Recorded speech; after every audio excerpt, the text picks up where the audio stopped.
భగవంతుడు పూర్వ పరిశీలనంలో ఈ నిర్వహించింది. మీరు కార్యక్రమం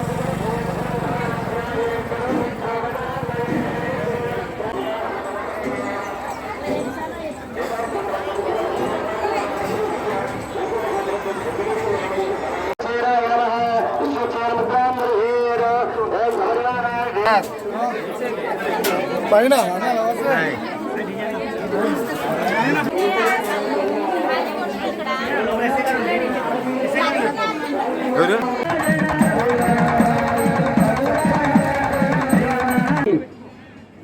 ఏ దానం దాని ఫలితం మనకు కనబడుతుంది. అన్నదానం చేసామనుకోండి, తినేటువంటి వాడు చాలు అంటాడు. స్వామి ఇచ్చినటువంటి అవయవాలు కనీసం స్వామికైనా వాడదాం. జిహ్వే కీర్తయ కేశవం భజ శ్రీధరం.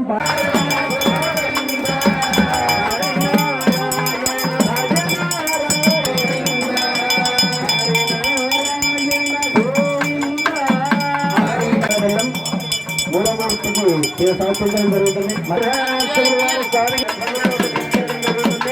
ఆ స్వామి ఆజ్ఞ చేత వచ్చిన తర్వాత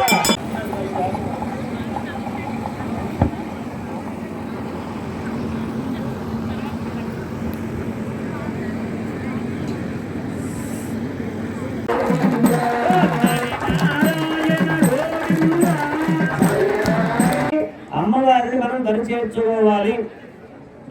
మీరంతా కూడా ఆడపిల్లలు కలిగినటువంటి వారు. సాధారణంగా ఆడపిల్లలు మంచిగా అంటే ఆడపిల్లలు పుడితే మంచిదా, మగపిల్లలు పుడితే మంచిదా అని చెప్పి చాలా మంది. ధైర్యవంతుడికి ఆడపిల్ల పుడుతుంది, అదృష్టవంతుడికి మగపిల్లవాడు పుడతాడు. ఎందుకంటే అద్భుతమైనటువంటి వస్తుంటుంది, పోతుంటుంది. కానీ ధైర్యవంతుడు ఆడపిల్లని ఇవ్వాలంటే ఎంత ధైర్యం కావాలో తెలుసా?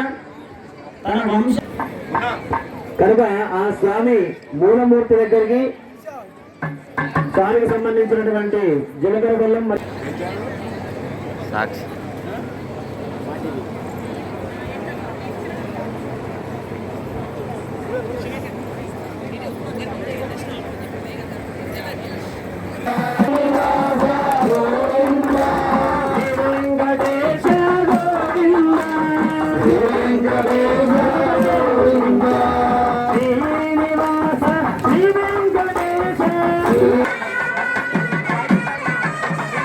స్వామివారికి మరియు అమ్మవార్లకు పట్టు వస్త్రాలు సమర్పిస్తున్నారు. అందరూ కూడా కన్నులారా సేవించండి.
స్వామివారి యొక్క కళ్యాణ మహోత్సవ కార్యక్రమం గత 18 సంవత్సరాల నుంచి శ్రీనివాసగిరి గుట్ట మీద ఎంతో వైభవపేతికంగా శ్రీ వెంకటేశ్వర స్వామివారి భక్త సమాజ మండలి వారి నుండి ఎంతో వైభవపేతికంగా స్వామివారి యొక్క కళ్యాణ మహోత్సవ కార్యక్రమం నిర్వహించడం జరుగుతుంది. దానిలో భాగంగా ప్రతి సంవత్సరం పాల్గొన మాసం బహుళ ఏకాదశి శ్రవణ నక్షత్రం రోజున స్వామివారి యొక్క కళ్యాణ మహోత్సవ కార్యక్రమం నిర్వహించడం జరుగుతుంది. అట్టి కళ్యాణ మహోత్సవ కార్యక్రమంలో భాగంగా ఈరోజు స్వామివారి యొక్క కళ్యాణ మహోత్సవం దేదీప్యమానంగా నిర్వహించడం జరిగింది. ఈ యొక్క కళ్యాణ మహోత్సవ కార్యక్రమం మళ్ళీ 27వ తారీఖు ఈ నెల స్వామివారిని ఊరేగింపు కార్యక్రమంతో అంగరంగ వైభవపేతంగా ఊరేగించడం జరుగుతుంది. కావున 50 మంది భక్తులు కూడా ఈ యొక్క ఊరేగింపు కార్యక్రమంలో పాల్గొని స్వామివారి కృపకు పాత్రలు కావాల్సిందిగా కోరుతున్నాను.